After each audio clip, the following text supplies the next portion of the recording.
15 years old pa lang ako, alam ko magiging milyonaryo ako pagdating ko ng bento. But, hindi ako sa'yo ng worth 1.6 M Rolex. Oo, sigat ka ba? Natawad tayo. Magkano pinaka kasi dyan? Parang Hive, mas idol ko muna siya kaharap ko eh. Bilis talaga ako sa ni brother. May na, supplier ka ba naman ng yelo eh? Tama na. Pagbangko kasi brother, 550 lang max ko eh. I-Gcash mo sa akin 5,000. Sino ng 555 guys? Entry lang, parang tuna. Mga guys, another watch. Another gang guys for today's video. Nagbebenta tayo ng relo. Guys, kung matatandaan yung client natin, yung nagtitinda ng mga yellow, men. Pupunta siya dito ulit, men. Saan ang gagawin niya? Bibisita. Hindi niya alam, may pantapat ako sa di ba magaling magsalita-salita. Halika dito.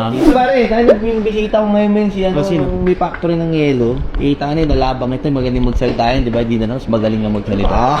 May podcast ba, Bo? Oo, ikaw yung harap ko. Ako lang nag-intro, men. So, abangan nyo. Sabi ng ETA niya, 4 minutes. Pare, mamimili lang siya. Mahan nyo ako. Boss Kurt, how are you? Pare, injured ako ha. Napaaway, alam mo naman, medyo... Boss, ready ko na yung ano mo. No date? Busy, kumayod ako. Gusto ko talaga magkaroon din ng ganito. Iba kasi sporty ba? Ito guys, yung unang binili niya oh. Diniliver natin. Ang ganda pa rin hanggang ngayon. Walang pinagbago. Ang lupit. Galing ko magbenta. Nasukat ko na naman to, so okay na to. Ngayon, magkano presyo nito? Ito boss, 569. Brother, noong nakaraan, hindi ako gano'ng tumawad.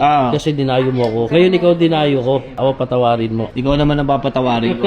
569. Sa mga ganito kasi boss, barya lang to eh. 560. Okay, 550. Thank you brother, 550. Hindi.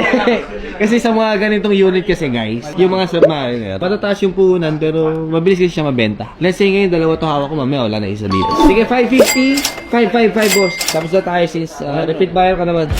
Ang bilis talaga ako sa ni brother. May na, supplier ka ba naman ng yelo eh? Tama na.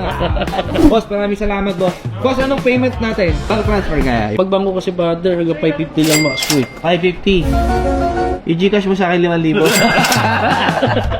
Ang ganda ng presyo. Gusto mo 600, ibigay mo sa'yo 555. Wala kami mga top up, wala kami mga add-ons. Patas kami, men. Lumabang kayo ng patas, ha? Ayun, men, gag. Ano yung malakas, boss? Yung mga business to business. Pag business to business, yung mga machine, yung mga, ano, di ba, binibenta mo. Pero nagbebenta ka rin sa mga, ng ice. Sa consumer din ni Vecta, no? Ngayon, pares malakas, ano. Pero doon na ako nagpo-focus sa pagbebenta ng ice. Kasi mas prefer ko yung maliit na kita araw-araw, pero mas volume. Oo. So, sa mga gusto mo mag-start ng ice business dyan, message nyo lang po Powerhouse Ventures Corporation. Powerhouse Ice Cream Machine sa page. Anis. Ano, tangin na, busy. Ang busy din na makuha mo doon. So, gusto start mga chiki. Artista ka na lang kaya, parang Hives. Pagkano ba? Budget niya ni brother, 600 eh. Sabi ko, 555. Ano ba naman yung pagkakaibigan? Parang tayo boss, no date din ako, pero ano ko, medyo vintage. Okay din minsan yung no date, no? Ito, magaling. Bakit ba okay yung no date, parang Hive? No date kasi madali siyang set. Oras na nisiset mo, you don't need to set a date, you don't need to do anything else. Napaka-simple.